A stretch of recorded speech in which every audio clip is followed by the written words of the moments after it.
This is Paul Pearson, host of Star Time.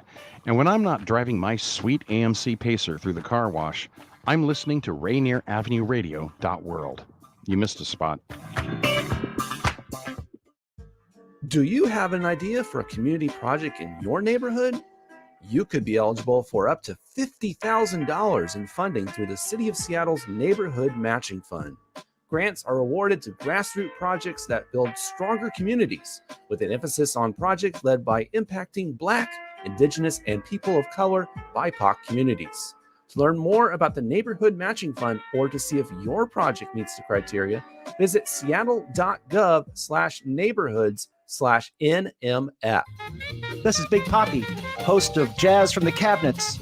Join me each week for a listening tour of the first century of jazz, an eclectic mix of Dixieland, big band, cool jazz, bebop, contemporary jazz, world jazz, all jazz in all forms.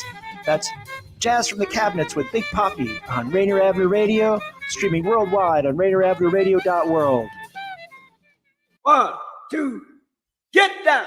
What's up, big and little homies? This is Masvita Maraire, host of Seattle Sports Weekly on Rainier Avenue Radio.world, your one-stop shop for Seattle sports. We cover preps, we cover college, we cover pro, we cover it all. Huskies, Mariners, Seahawks, Garfield, South, Roosevelt, Metro, King County. This is where you want to listen to for all the sports that's happening in Seattle. Seattle Sports Weekly on Rainier Avenue Radio.world.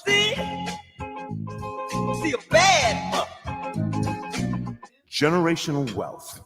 Generational wealth. Generational wealth. What is generational wealth? We asked our communities, and this is what they had to say. Black generational wealth. For a long time, that's been a dream that needs to see reality. For hundreds of years, Black people have been in the United States and have suffered for it. We built this country, but have not yet really seen the dream come alive and what that means for Black people and people of color. This is going to take some time and some work and a lot of sacrifice. So people of color have always done that. And so it won't be any different. We don't need to do it alone, and you don't need to do it alone, because this is a community work project. It's going to take some rigor. It'll take a change in mindset for individuals and the community and the nation at large. This won't be simple, but that's okay. Nothing that's good or worthwhile is ever really simple. This campaign to create awareness to generational wealth is brought to you by the Department of Neighborhoods Generational Wealth Initiative, the Washington Housing Finance Commission, and Rainier Avenue Radio.world.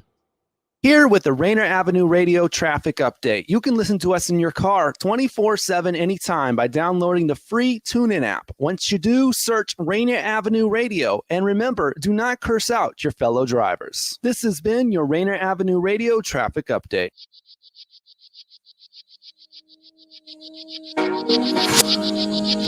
Look, I remember that? It was a little tiny. Good afternoon, ladies and gentlemen, and we are here at the historic Columbia City Theater here down on Rainier Avenue for WIAA, the Washington Interscholastic Activities Association Primetime, usually with Mick Hoffman, but today we are with Justin Kesterson, which is such a thrill for me. Justin worked with me down when I was a head coach of the Highline Pirates, and he was down there, and he is now the WIAA's Assistant Executive Director, dealing on an issue that obviously is close to us right now. Justin, tell us a little about what you're doing. Yeah, no, thanks for having me. First of all, Juan, appreciate it. Good to see you. So yeah, this is my fourth year in the association. One of the assistant executive directors. I oversee cross-country, wrestling, and track and field are my three primary sports, and I oversee and sit on our SMAC committee, which is our Sports Medicine Advisory Committee. So we handle all of the health and all of those aspects within the association, and making proposals and weighing in on things as it relates to the health aspect of our student athletes and across the state.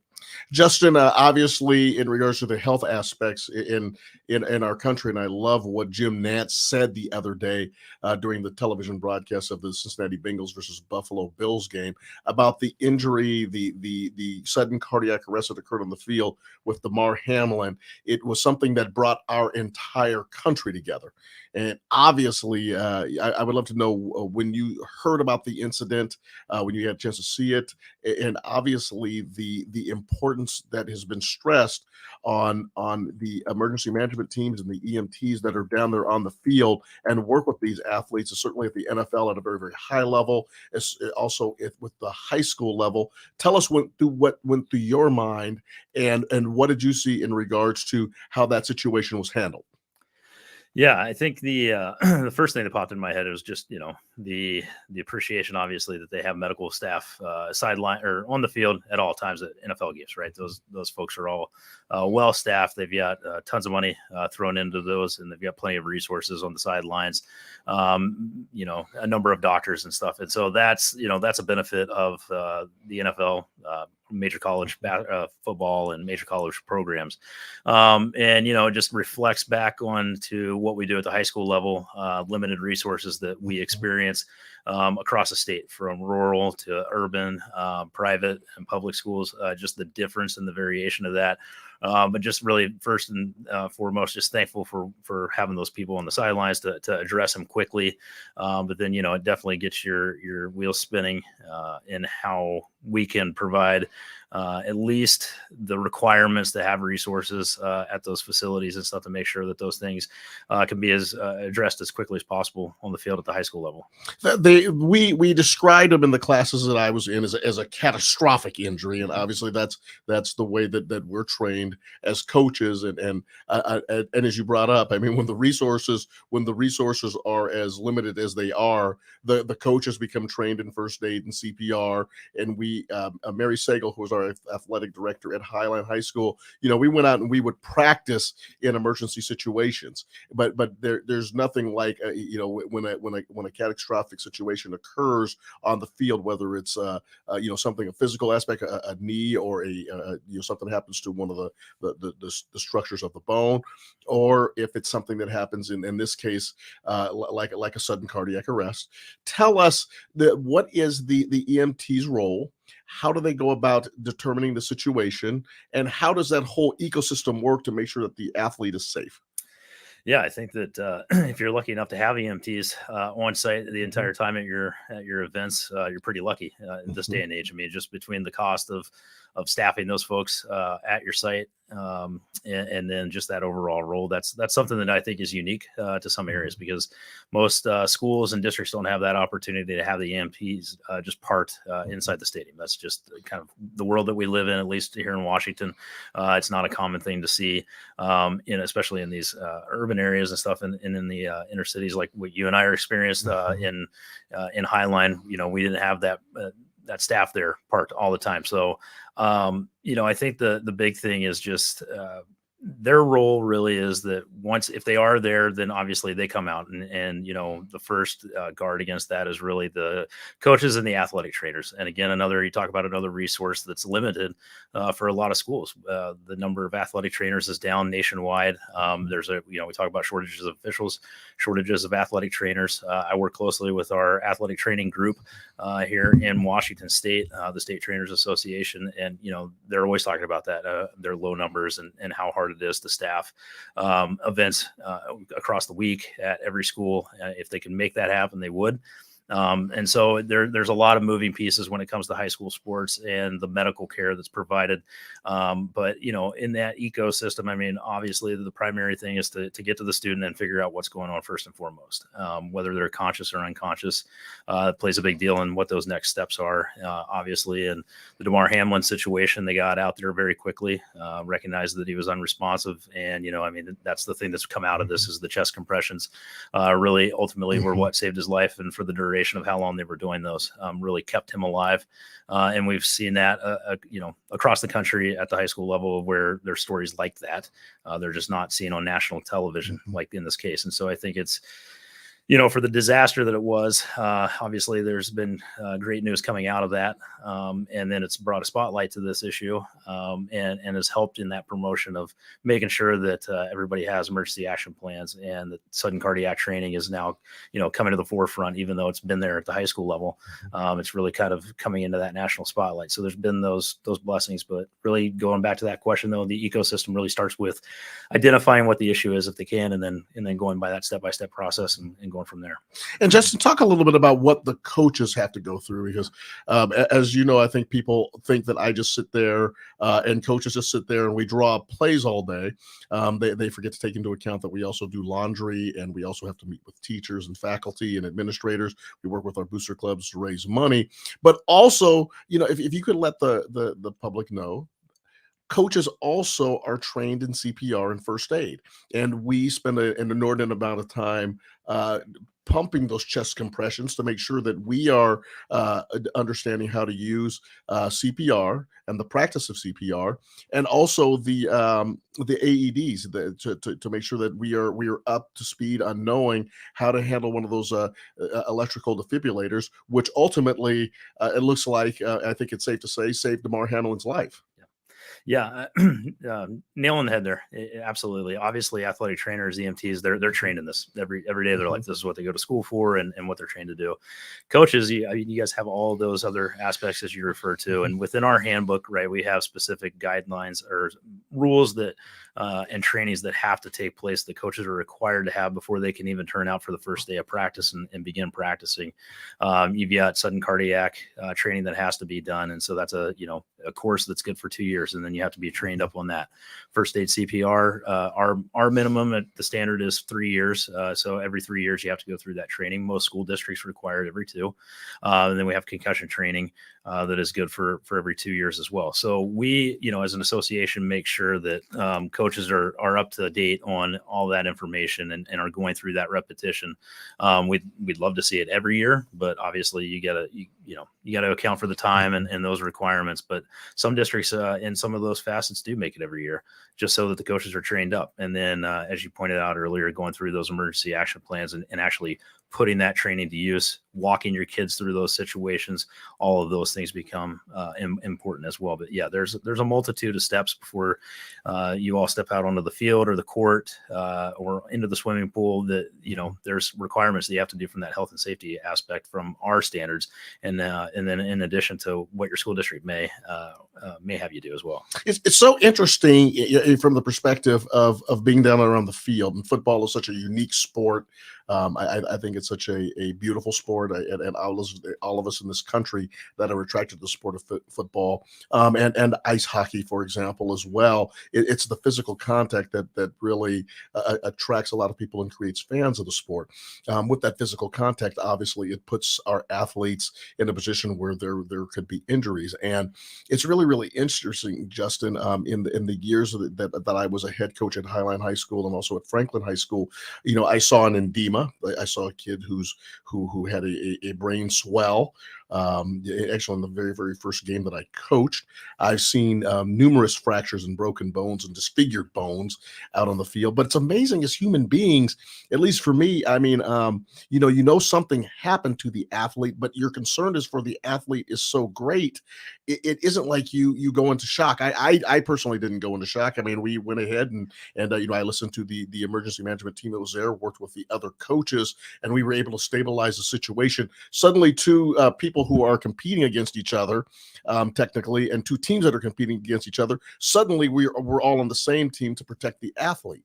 And I'm just wondering, from the perspective of being one of the people who is one of those ringleaders and working with the coaches, it really is a powerful piece of human nature, how people respond in those situations. Yeah, it's an interesting way to put it, because, first and foremost, at least at our level, right, these are kids, human beings first, but they're kids is the second thing that comes into it. And so you never want to see anybody get hurt. But you're right. When you're out there, especially on the football field or in a hockey rink, you're trying to to be physical and be aggressive in your play. I'd rope wrestling into the same thing. But once something like that happens, everything stops and it feels like time stops. And I've been through a couple of those situations, and you're right. You do go into shock, and you kind of, you black out, you leave that mind frame for a long time, and you're just going through the motions of, okay, making sure that all of these things are done, and you're thinking through it. But, your memory recall of going back through that situation is not always there. At least that's been my experience with it. And so, the biggest piece of this training, right, is that we have to also start focusing on that social emotional piece of these events. And, that's now becoming obviously a strong focal point for schools, districts across the country. We're going to be talking with our SMAC committee about adding a medical provider or medical person that specializes in social emotional training to begin that process and implementing those and having some guidance over that kind of training for coaches and athletes within the association in the months to come. So that'll be some work that we'll have ahead. But it's a great point, right? It's that you have to come together in those times to make sure that if somebody doesn't have the proper training, that somebody else can step in. Or if it's so traumatic for the coach of that kid, they may react differently, because not everybody's going to react the same way, and they're not going to be as responsive sometimes as they need to be. So having other people there to help step in is crucial.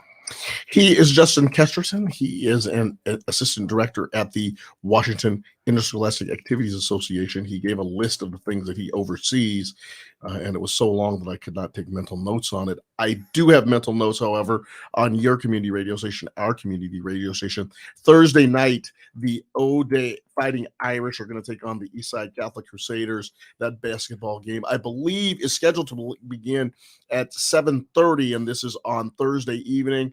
The number 4 ranked Eastside Catholic, they are 12-5. The O'Day Fighting Irish 13-4.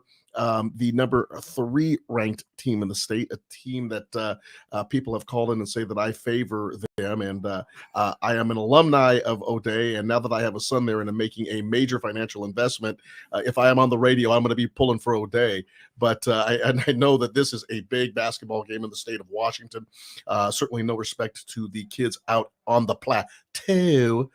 Those Eastside Catholic kids out on the plateau wearing their orange and blue. This is going to be a fantastic basketball game. You see 2 of the top basketball teams in the state of Washington, and certainly when they play at Bishop Gill Gymnasium, I'm sure it will be a sellout. I'm sure Monty Kohler will be out there looking like he has to go to the bathroom because he's got to turn a lot of people away in the parking lot that night, and a lot of alumni get really, really angry with him when he has to do that, but I know he's very, very good at doing it because he's done it to me on several occasions. It's going to be packed Thursday night, so if you're going to the game, get there early. If you're not going to the game, this is the perfect place to go ahead and put Rainier Avenue Radio up on your YouTube and your 70-inch TV set. Get yourself some popcorn and a nice beverage and watch the game this way. Going to be a fantastic game. Saturday night, and boy, this is like, what is this? This is monster night in the city of Seattle. Saturday night, you have the number 1 ranked Garfield Bulldogs sporting their 16-0 record. People say that I'm a little bit more partial to O'Day than Garfield. My mother went to Garfield, so I never lose in those situations. So the Garfield Bulldogs, I'm the son of a Garfield Bulldog. They are taking on the Rainier Beach Vikings, who are the number 10 ranked team in the state, which is always a misnomer with Mike Bethea coached basketball teams. Mike Bethea will go out there, and if he's in a fight with a bear, pray for that bear. The Rainier Beach Vikings will come out, and they're going to play their best game Saturday night against the Garfield Bulldogs. It will be another packed situation, and if you intend to go to the game, I would get there early. If not, hey, Rainier Avenue Radio is going to be broadcasting it, and it's going to be a fantastic affair. Once again, some of the top players in the state of Washington, some of the top players really in the country, and how much excitement that you can have on your community radio station, our community radio station, Rainier Avenue Radio.world. Also, this is coming up on Black History Month, and Tony B's Black History Museum, Black History Month Museum, he will tell me not to say that. Tony will say, don't call it Tony B's. But this is really one of the most exciting things that I think that Rainier Avenue Radio has done. It's going to be a call to conscience. is going to be an opportunity for people to come in down here on Rainier Avenue at this historic theater and really get an opportunity to connect with Seattle's Black history. And I was just walking through some of the exhibits, and Tony's got some amazing things that I hope you take the time to show your family. And I know that Sarah and I are going to bring our kids down and show the pictures and just really it gives you a whole new appreciation as you walk through the Columbia City Theater. And please, it's 28 days, so there's a 3 days that are taken off of that, so you have a short period of time to come in and really enjoy the activity that's going to be going on down here at the Black History Month Museum here at 4916 Rainier Avenue. Justin, back to you. And thank you so much for coming on to the radio station on WIAA Primetime, where we have this conversation. Usually it's with Mick Hoffman. And Justin, we are so thrilled to have you today. Justin, tell us about your training and tell us about the training of the folks, the ones who are, and I remember the folks that we had from, I believe it was Children's Hospital / maybe Harborview. But tell us about the training that these folks are doing. They're not doctors, but they certainly are knowledgeable on the challenges that deal with kids in sports. Yeah, so we, well, my journey is really, I got thrust into this when I came on staff. Really didn't have any type of a sports medicine background or anything like that. So obviously, working with you in Highline, we had our athletic trainers, and we were fortunate enough in Highline to hire our own athletic trainers, and so we were able to get them in a couple of students that had come just out of grad school. And so we had 3 specific athletic trainers for the 4 high schools down there in the South Sound. And so we were very fortunate from that. So I used to work closely with the athletic trainers at all of our events there at Highline Memorial Stadium when I was the event manager.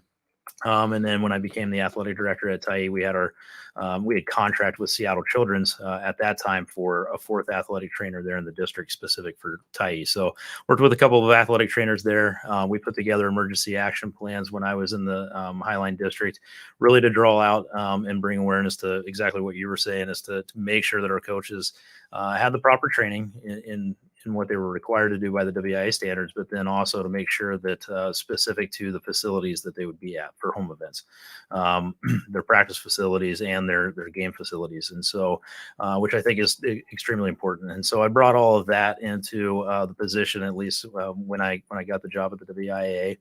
And then when I began working with our incredible sports medicine advisory committee, we've got doctors from UW. We've got doctors from across the state. There's a couple of Eastside folks that are on that committee as well. And like I said, we work with the State Athletic Trainers Association. We work with Children's Hospital as well. And so we have a number of people on that committee, former athletic trainers that are now athletic directors that also bring that focus. So I feel really confident in the folks that we have sitting around the table when we meet to have these discussions around the health and safety of students and coaches and what is required in our state to address a lot of these issues. It's great to sit around and have those conversations with some brilliant minds. And, we've got folks that help write the concussion laws here in the state of Washington to address concussion. And like I said, going back to kind of piecing this back together to the DeMar Hamlin situation, one of our sports med doctors was on there, Dr. John Dresner, who works out of UW and works with the Huskies and the Seahawks. He was on ESPN explaining to everybody kind of what the event was and the focus on cardiac arrest and what DeMar had experienced. And so having that kind of a resource on your medical advisory committee is a huge thing. And here in Washington, we're very, very fortunate to have those people around helping make those decisions.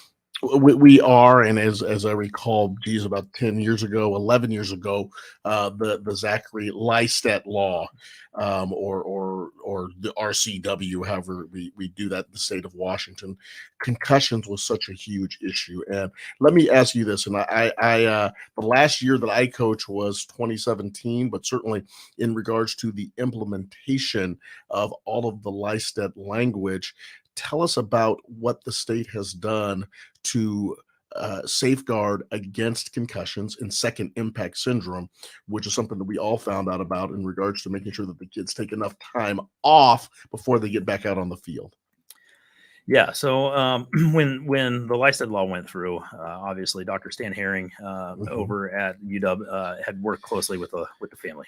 He got in touch and worked with Zachary and his parents through that process, and then worked with the legislators to put the law into place. And we had representation before folks that were in the office before I got there that went down to the legislature and helped push that bill through. And so there was a number of folks that were involved in that. And since then, the law has been in place, protecting kids, making sure that they're not coming back before they should be, and making sure that they're pulled off and they're seen and evaluated. And so, we had really put that into place, and then that became the template for every other state association across the country in implementing concussion laws. And it's served us well. And Dr. Herring goes on talks, and it's still one of his probably is the biggest pride of his career, I'm sure, if you had him sitting here, and that he's had the privilege of working on in his career. And it's something that we continue to focus on. And unfortunately, we had another incident in Highline while I was working there with a young man at Evergreen High School who passed away, and that was second impact syndrome. And so that kind of brought us back to where we were addressing and trying to bolster the LISTED, not so much the LISTED law, but just our policies on what our focus is within the WIAA. And so we implemented a new form that schools now have to fill out anytime that a student athlete is seen or diagnosed for a concussion or suspected concussion. Then they have to go through a multi-step process before they're cleared. They have to be seen by a medical authority that's cleared or that is licensed to clear and diagnose concussions in the state of Washington. And so it's very specific. And so we put a lot of work into that form and making that a requirement. Our executive board fully supported that work from our SMAC committee. And now that's been put in place for the last couple of years as something to help safeguard that against, again, specifically against concussions. And so that's been a lot of work, and it's been something that I've been really happy to be a part of, directly affected on one side of it and getting to work on this side of it within the WIAA office. I know it takes it a step further in addressing the health and safety of kids in our state. Justin, do you think it's impacted the game? I mean, is this have you seen? I think some reports that I see the numbers are down, and obviously, I mean, if you view this as a pyramid, I think your elite athletes are always going to believe that they have an opportunity to use this to potentially play in college. So they're out there. But has there been a reduction, do you think, in the number of athletes, at the wider point of the pyramid? I think that there's definitely been a focus. I mean, once the concussion information came out through the NFL, I think that obviously drew a huge, put it under a microscope, and it really started getting families to kind of reevaluate that at the youth level. I think now you're starting to see a lot more families go the route of flag football to start with, and rather than having their kids in youth football, and then introducing tackle football maybe at the middle school and high school level. And so I think we're starting to see a lot more kids, and you're starting to see a lot of those stories coming out when kids are stepping on the field on Saturdays, where the first time that they played football was just 4 years prior to that. And so their first tackle experience is not until they get out there for high school. And so that has obviously it's added and negative benefits to it. One, as a coach, you're having to train up a lot of kids at the 9th grade level that have never played tackle football. They understand the concepts of the game, but tackling is far different than reaching for a flag. And so you have to teach the tackling techniques, the proper techniques, which we have our standards in Washington for what's required for coaches there too. So yeah, I think that it has affected the way that the sport is at least introduced. I don't know if it's really had a massive effect on the numbers. We certainly see that there's a ton of healthy programs out there at the college level. So there's definitely still kids playing, but I think that it is certainly put an emphasis on how families address when their kids are going to start.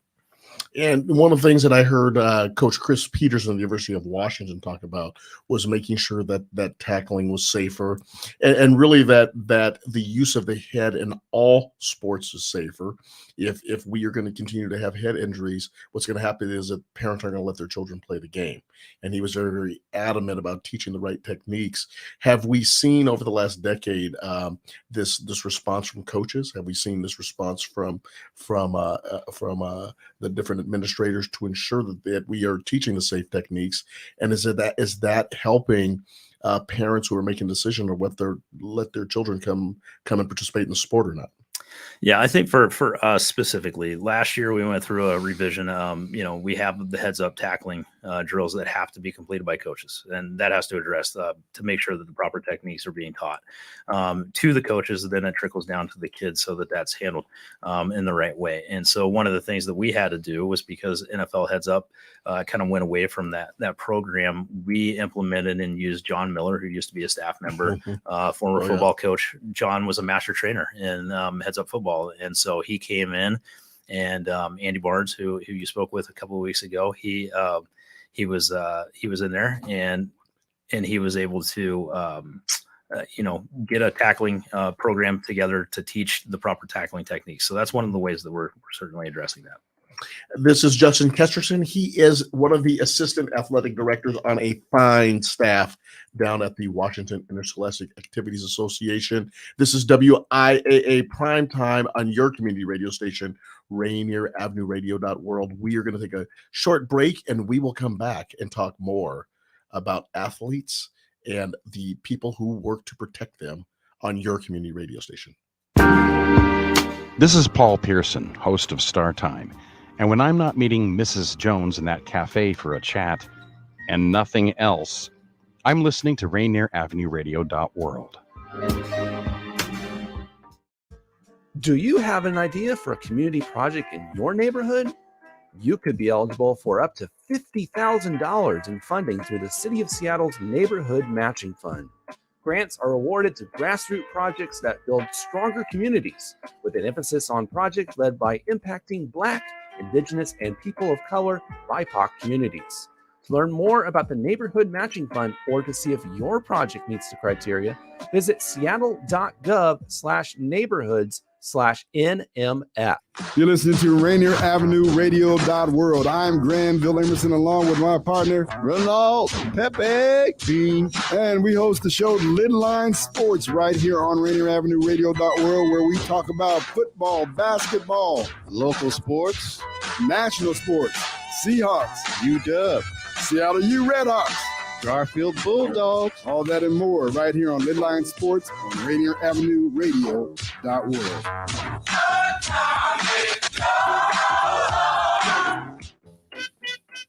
Hi, I'm Paul Pearson of Star Time.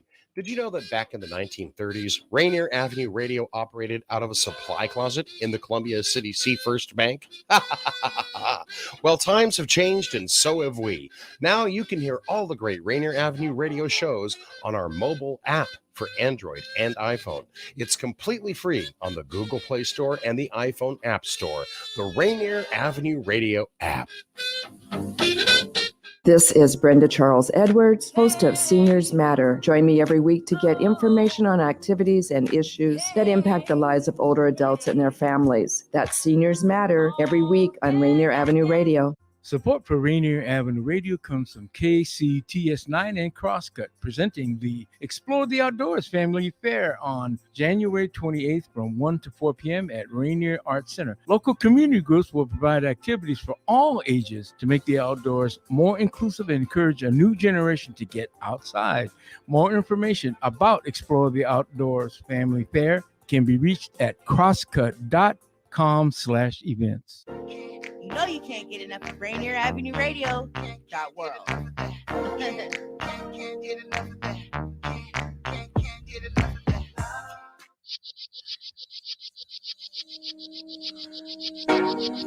Can't get enough of that. Can't get enough of that on Rainier Avenue Radio.world.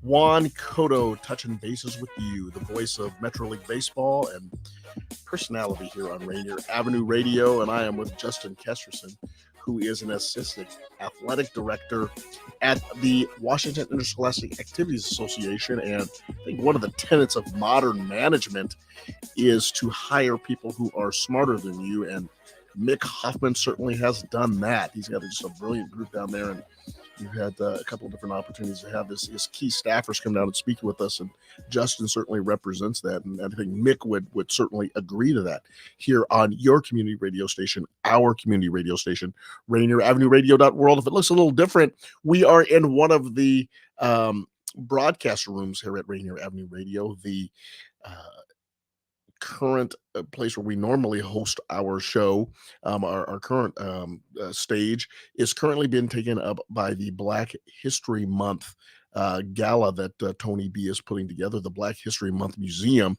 That's going to be on February. That's going to run through February 1st through the 28th here at the Columbia City Theater. If you did not get a chance to celebrate in the MLK presentations at the Northwest African American Museum, and thank goodness the Northwest African American Museum is now back open, and I will salute them and Lanisha, the phenomenal executive director there. We're so glad to see that facility is back open and available for use in the community, and we certainly at Bloodworks Northwest plan on using it. But for the next 28 days starting February 1st, this is going to be a museum right here on Rainier Avenue. If you have an opportunity, you have dinner at Tudabella's, or if you're going to come down and choose one of these fantastic restaurants down here on Rainier Avenue, stop by and see the museum, because I think that you and your family will have a great sense of the history of the city of Seattle, the Black community, and the challenges and the leaders that have led us through and continue to lead us through different events going on here. And of course, we tell the stories of our children Thursday night from the O'Day Fighting Irish Bishop Gill Gymnasium up on Pill Hill, as we call it, Capitol Hill, West Capitol Hill, where all the hospitals are. They call it Pill Hill. The O'Day Fighting Irish, the number 3 ranked basketball team in the state of Washington, are going to be taking on the Eastside Catholic Crusaders. And this is one of those, I just don't think we need to have a build up to this. No superfluous adjectives, to use a line from Al Michaels. This is just going to be one heck of a basketball game. And if you have an opportunity to see these two teams compete, once again, get there early if you plan on going to the game. If you don't plan on going to the game at 7:30 Thursday night and you want to watch it, just put us up on YouTube and you'll be able to see the contest. And it certainly will be an exciting one. The number 3 and number 4 ranked teams in the state, and two schools whose alumni really get punchy with each other. And we'll see how it all turns out. And then, of course, on Saturday evening, the Garfield Bulldogs are going to take on the Rainier Beach Vikings, another must-see game, a must-see event, and we're so glad to have this on Rainier Avenue Radio.world.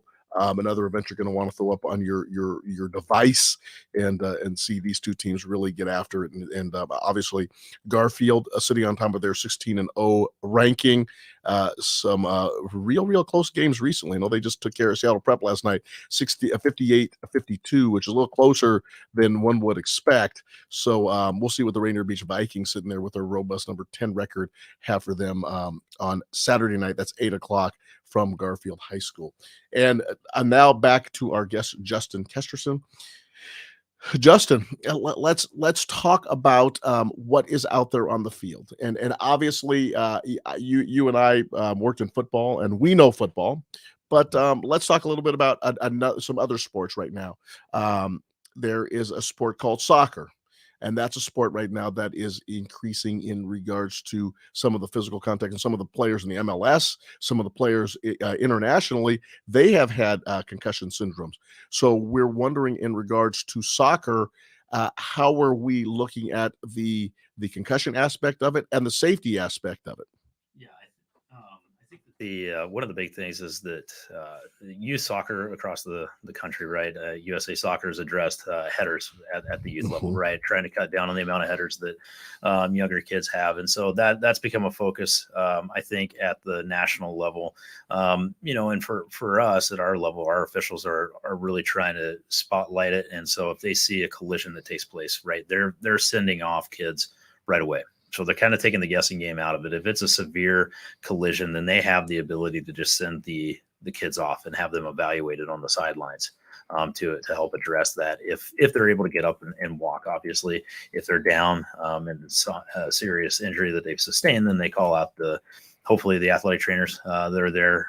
If not, then it's the coaches that come out and they perform that evaluation. So really, it's the focus kind of comes back to the same thing that we do for football. It's the expectations aren't any different from that standpoint. They go through the same training as a soccer coach that football coaches go through. From that, the only difference there is just the tackling techniques are the only thing that our coaches in every sport do not have to do. So all the coaches in the association have to go through the same training, regardless of that sport. Are we seeing any difference in the incidence of concussion with female sports as opposed to boys sports? I think when you look at it from a national perspective, there are a number of girls. I think you're starting to see girls concussion rates go up. And I think the boys probably are, if you were polling everybody, it would probably be about where they have been over the last handful of years, I think. But the way that the kids are learning to go up for collisions and headers and stuff, they're starting to teach different techniques to help cut down on that. But I do think that you have seen a different style of play from the girls' game to where it is becoming a little bit more physical and aggressive. And so you have seen concussion numbers go up. Tell us about what happens when there is a incident in any sport. We've seen it in basketball. A kid comes down with a rebound, or they come down and maybe they had their feet undercut from under them. They hit the floor and their head may hit the floor. What is the current response to a concussion? What does the trainer do? Yeah, so athletic trainers will go out, and really it depends on who they work for. Most of them have the SCAT 5 form that they'll run kids through, and so really what that form does is it's a series of questions that they ask the kids. When they pull them over to do the evaluation, first and foremost, they're going to go out there and check them out, and then if they're able to, they pick them up, bring them over to the sideline, and then they start the form, and they do the line of questioning. And really it's a series of questions, and want you to repeat it back. Do you know where you are, what game you're in, what the score is, what time of the event it is, and things like that. So it's general questions just to kind of test that cognitive piece there. And then, like I said, they run them through the memory test, in which they'll ask questions, repeat it back to me, and then they'll carry on conversation, or they'll step away to do something else while still monitoring that student, and then they come back to them, and then they'll ask them the series of questions again and see what their recall is, and they can grade them off of that. And I think that athletic trainers don't get enough credit for what they do, and the time that they spend at practices and at events. They're probably more than AD in a lot of cases. And so they definitely need to get a shout out for all the work that they do and the importance that they play. But once they kind of score that, then they will either call down to the parent or make a phone call home and say, hey, your son or daughter, I believe has sustained a concussion. And so they need to seek further medical treatment. And so then it kind of goes through that process. And you hope that, the parents are there to be able to take the kids to the hospital to have them evaluated. And sometimes in severe cases, you have to call the EMTs to get them evaluated, because, a lot of cases, the time is of the essence. So there's a lot of different ways that can go depending on the severity of it. I have never seen a group of professionals that are more committed to the safety of athletes than all of those who are the emergency management teams, and also the trainers. Just have a deep appreciation. You're absolutely right, from being there early at practices, to wrapping ankles, to running an entire operation that's dedicated to kids.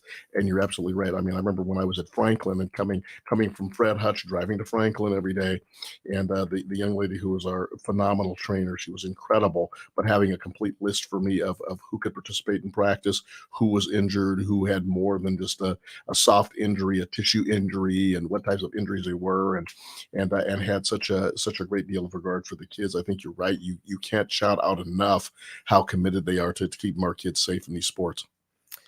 Yeah, and those kids are, those folks are, they're stretched thin. Like I said, and sometimes they are working for multiple schools to get coverage. And so it can be a thankless job, but obviously it's one of the most important jobs out there in keeping our kids safe and healthy. Justin, tell us a little about you. What got you interested and involved in this? How did you follow this path to becoming in this whole training business? Yeah, no, it's a long and winding road for me. Originally from West Virginia, so not a Washington or a West Coast kid. Wait a minute. My wife grew up near, just outside of Terra Alta. Spent a lot of time there. What part of West Virginia are you from? From Parkersburg, West Virginia, Okay. which is along the river on the Ohio side, so right in the Ohio Valley. So born and raised, proud graduate of Marshall University. So home of Randy Moss. We Are Marshall. Yep, and We Are Marshall. That was filmed while I was there. So snuck into a couple of scenes. Didn't make the final cut, but yeah, tried my best. So ended up coming out here for grad school. I got some family that lives over in West Seattle, and so ended up staying with them for a year, and then got a place over at Bellevue, but was at Seattle U for my 2 years of grad school. I was a GA my second year in the sports information department, and so really my career path was to get in college sports and get into the sports information side of things, doing stats and stories, and that led me over to Billings, Montana, where I had my first job at a Division II school over there and did operations and sports information. And then got married to a gal from Chelan. And so wanted to be back here in Washington, wanted to teach here in Washington. A little tough being an outsider to get that teaching job in Montana. And so we ended up coming back over here, which is when I got hired into Highline and started down that line of high school athletics, and very appreciative of Terry McMahon, who was the longtime AD there, as you all know, and just a pioneer and a trailblazer in women's athletics here in the state of Washington. And so Terry gave me that opportunity to be the events manager there for about 4.5-5 years, and then made the transition to be an AD at TIE. So once I got involved in high school sports, I knew I wanted to go that administrative route, and was fortunate enough to be at TIE for 3 years, and then very fortunate to get the job at the WIAA when the position came open. So many great influences, Terry McMahon, and the names you can just bring up, and the impact that she's had on so many, and a person who just I always think about Pete Carroll in terms of how you build an organization and keeping everybody positive. And Terry, such a great personality. Number one, tremendous regard and concern for kids, but also wanted to build leaders within her organization, and certainly did that down there at Highline. Yeah, no, absolutely. She gave a lot of opportunities to a lot of people, and that those branches have grown out quite a bit to where people are today. And it's great to see. And they'll continue it, and they will continue coming from that lady. And then tell us, so you are how did you end up at the WIAA? Yeah, so again, I was in my third year at TIE as the AD there, and there was a pair of jobs that opened up at the WIAA office. John Miller had retired the same year that Mike Colbreeze, as the executive director, was stepping away. So Mick had gotten hired on as the new executive director, and then they had another assistant director that stepped away, Brian Smith, who's now down in the Kent School District as their district AD, stepped away from that role and went into the Kent School District, replacing a longtime AD down there, Dave Lutz, who's well known down in that area. So that provided that opportunity for that second job to open up after BJ had gotten hired on, and came over and has done a tremendous job in filling that role. And so just applied and figured, might as well give it a shot. And it came in and it worked out. So this is Justin Kesterson. He is talking about the issues that he works on at the WIAA. If you've been listening, we have been talking about issues dealing with injuries, issues dealing with concussions, the whole plethora that a sports trainer has to deal with, whether you are one of the big schools with big budget, or when you're at a rural school with small budget. You want to make sure that we're taking care of the athletes, and this is what Justin Kesterson, amongst other things, oversees at the Washington Interscholastic Activities Association. I am Juan Cotto. I am the infamous voice of baseball on Rainier Avenue Radio. I also call some basketball games occasionally. Also will call a football game occasionally, and also will be on a show. And if you like to talk, we talk on Rainier Avenue Radio. If you like music, we do music here on Rainier Avenue Radio. And if you like high school basketball, guess what? Thursday night and Saturday, you will be glued to Rainier Avenue Radio. The O'Day Fighting Irish up on their Bishop Gill Gymnasium. I'm acting like I don't know where that is. I know exactly where it is. Went there 4 years and have a son who's kicking around there right now who needs to pick up his act just a little tiny bit. They are going to be taking on, I'm sure that my son will be there with a bunch of buddies. They will be there on January the 26th, which is Thursday night, 7:30, at the Metro League High School Game of the Week. The Irish taking on the Eastside Catholic Crusaders. The Irish 13-4 record, Eastside Catholic 12-5, Irish number 3. Eastside Catholic ranked number 4. I'm sure there'll be some Eastside Catholic people. Oh, just one game. Yeah, well, we'll see what happens up there. And I'm sure they will have their blue and orange and the maroon and gold and people yelling and screaming at each other. It's going to be a great night. Get there early if you plan on going to the game. I think they have these new little ticket apps out where you can buy a ticket. And of course, we're O'Day. We try to shut all you Eastside Catholic people out of there. But in all due seriousness, get there early if you plan on going to the game. And if you're not going to the game, Rainier Avenue Radio will be your broadcast crew. You'll really enjoy the broadcast, and I'm sure it will be a fantastic night of basketball. Saturday night, another big one. Rainier Avenue Radio does not slow down. We only pick it up on Saturday night at 8:00, and usually you're probably getting ready to go out on a Saturday night. You young people, I'm propping up my pillows and get ready to go to bed at 8:00 Saturday night. But no. The Garfield Bulldogs are taking on the Rainier Beach Vikings, and that's obviously 2 powerhouse teams here in the city of Seattle. The city of Seattle really has owned the hoops here recently in the last couple of decades with tremendous players, and you're going to see professionals when you watch those 2 teams get together. Mike Bethea, the longtime head coach at Rainier Beach, and he is just getting every single drop of energy and effort out of that team over there. A younger basketball team taking on Brandon Roy. Oh, who's Brandon Roy? Geez, I think I've heard of him. The former Garfield Bulldog legend, University of Washington legend. And this man would have been a Hall of Famer if injuries hadn't curtailed his career over there at Garfield. So that's going to be a fantastic basketball game. And then, of course, life is not all about sports on Rainier Avenue Radio. If you have an opportunity, please stop by the Columbia City Theater during the month of February. This is a Black History Month museum. And I was looking at the scroll while Justin was talking. How unique an opportunity to come down here and learn about the history of Seattle, this call to conscience that the founder of this radio station, Tony B, has put together. And just looking at some of the information that he has displayed already, this is going to be a very, very special time. I did not get a chance to get out to the the Northwest African American Museum for the Martin Luther King celebration. So if your family is looking to learn more about the community and understand the impacts and this call to conscience, please bring them down here. I think you'll really, really enjoy it. I think you'll learn something, and I think you'll take something far more away from it than just the experience. It really is a unique history. It's a unique month. And Tony B's got it set up here on our community radio station, Rainier Avenue Radio.world. Justin, tell us a little bit about your workday and the plethora of things that you have to deal with. What are some of the challenges? What are some of the things outside of the training aspect that you deal with in regards to some of the sports that you oversee and some of the areas that you oversee at the WIAA? Yeah. So as I explained earlier, I oversee cross country, wrestling, track and field. So all individual sports for the better part. There's that team aspect to it as well. I also help BJ Kuntz oversee the eligibility process around the state, which obviously is a big project and something big that's to oversee. And so obviously we have to do a lot of work within our handbook, the rules and the regulations around kind of the transfer rules, the residency rules, and those things that kind of affect the eligibility for student athletes. And so that's a big piece. And I think that the bulk of our day is really is around that, fielding phone calls from athletic directors, families around the eligibility rules and what they can and cannot do. Right now, we're in the throes of the wrestling season, getting ready for Matt Classic 34 down at the Tacoma Dome in mid-February. So we are getting into the postseason there, and we've got regional events that are coming up. So right now, it's just kind of the grind into the stretch of the winter season.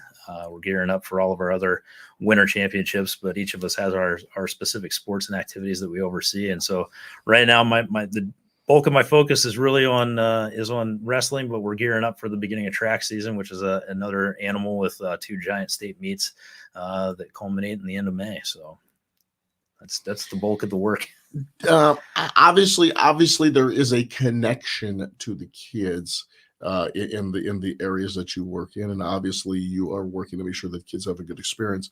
Do you miss being out there coaching or teaching? Do you miss that direct contact with the kids? Yeah, I think everybody asks how the job's going and if there's any regrets or anything. I think the biggest thing that any of us miss that have been in the schools is really that connection to the kids, especially my kids down at Taiye, because it's a different world, and those kids have such a different experience in life and unique from what my experience, and so getting to know those kids, getting to be in the throes of that community was amazing. And there's a number of kids that I still stay in touch with that have gone off to college and are doing some great things, and that's great to see. So I think that connection on the day-to-day of the interaction of helping kids and kind of getting to interact with them, that is the biggest thing that I miss. But I love what I do because I get to reach communities and kids across the state, big and small, and that's the kind of the nice thing about this job is that without that connection of the day-to-day with the kids, you still get to make connections, and you still get to kind of see the highs and the lows at the state events.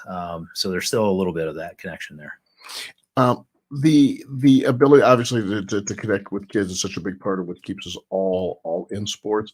Tell us about the future of athletic training, and certainly we've seen so many things that have come out of the conversations around LISTAT and concussions. I'm sure the impact of this situation with Damar Hamlin will play more and more of a greater role in terms of preparing schools and school districts and teams to make sure that they're prepared for the incidents around sudden cardiac arrest and so forth, and other, like we said, catastrophic types of events. Where do you see the future of all of this heading? Where are the EMTs and where are the trainers heading? And will we see more budget put into them? Will we see more opportunities for people to get into the field, and people starting to see this as a more valuable, which we hope it does, and maybe someone listening to this show will see it as that. But where do you see right now the future of this all kind of heading? Yeah, no, I think you spoke to it very well. I think right now, you talk to any athletic trainer, there's a high shortage, and we talked about that a little bit earlier. So really, I mean, there is a giant need for it, and so the field is open. It's just there needs to be more and more people coming into that field. And I think that one of the drawbacks to it, obviously, is the hours, the pay. And so I think that what you spoke to just a few minutes ago about the budgeting, I think that school districts and stuff are taking a look at that, and they know the need for it. They know the importance of having people on site to help cover in practices and be there to help address those things.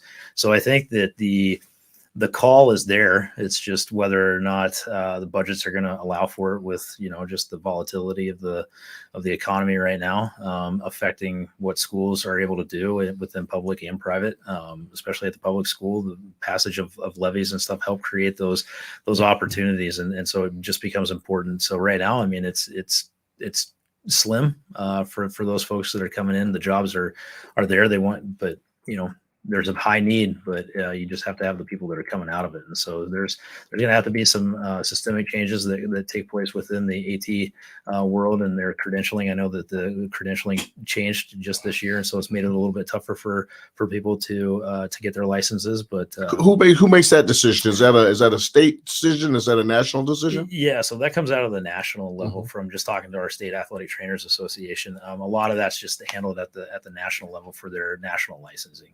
So a lot of that comes from that. And so they're really wanting to push on the NFHS, the National Federation, to help in those conversations around the training aspect and what is required and to allow for more people to get into the field and make it a little bit more accessible for people. And what, and of all of the different things that we talk about here at Rainier Avenue Radio, and I don't know what the answer to this is, the diversity, equity, inclusion, and will there be a time where we see more diverse trainers? I know that it's important. We want all aspects of these types of things that we participate in, and working with our kids to look like our kids and look like our communities. Trainers, athletic trainers, they don't as much. And I'm just wondering if there's been any talk about how can we attract more young people who are so committed to athletics to look at this as a potential way to kind of maybe stay connected to athletics. Yeah, and I think one of the things that we did down in Highline was that our athletic trainers that were actually teaching in the program, we had developed a program in the school district that allowed for kids in those communities to have experience with athletic training. And I know a number of them have gone on to school to focus on the medical side and potentially becoming athletic trainers. And so I think that's a key first step, is to really offer those athletic training programs within the schools through the CTE programs and the like, to just give that experience to kids of all backgrounds, that opportunity. But then it goes up to that national level at the colleges and allowing and providing opportunities for kids to get into those programs and excel at those programs. And then obviously when they come out of school, hopefully they're looking for that athletic training job, and then providing those opportunities. And then it comes back to the schools and the districts and whether that budget's there or not. And right now, currently, we know that it's not, because those jobs are, the needs there, but the job opportunities aren't. Justin, I tell you, I was in the Uber driving over here exactly an hour and about an hour and 10 minutes ago. I'm always a little late, but I was just thinking to myself, geez, in an hour we will be done. And I cannot believe how fast this time goes. And I just want to say that I appreciate you. I appreciate your candor. Appreciate your answers. And just the depth and quality of I mean, it has been since I first met you and worked with you over there in the district. So thank you so much for being here today. Well, I appreciate you having me, and would love to come back. So, and we'll definitely have to continue this conversation. It's an important one, and we'll strike that up. This is Justin Kesterson. He is the Assistant Athletic Director, one of the people that is on the team that our friend Mick Hoffman has put together at the WIAA. And once again, Thursday night, from Bishop Gill Gymnasium, O'Day Irish versus the Eastside Catholic Crusaders. That's a 7:30 tip-off scheduled. Get an opportunity to see that ball game. Should be a great one. Saturday night, the Garfield Bulldogs, the Rainier Beach Vikings on your community radio station, Rainier Avenue Radio.world. Brandon Roy's Bulldogs, 16-0, sitting on top of the pyramid of teams in the state of Washington. And the Rainier Beach Vikings, Mike Bethea and those guys, a crosstown rival 4 miles away, looking to knock them off. Should be a fantastic night on Saturday evening. Then, of course, all throughout the month of February, the Call to Conscience Black History Month Museum. That is going to be open from 11 a.m. to 7 p.m. Tuesdays through Thursdays. Please stop by and get a feel for your community. So this is Juan Cotto signing off on your community radio station, our community radio station, Rainier Avenue Radio.world.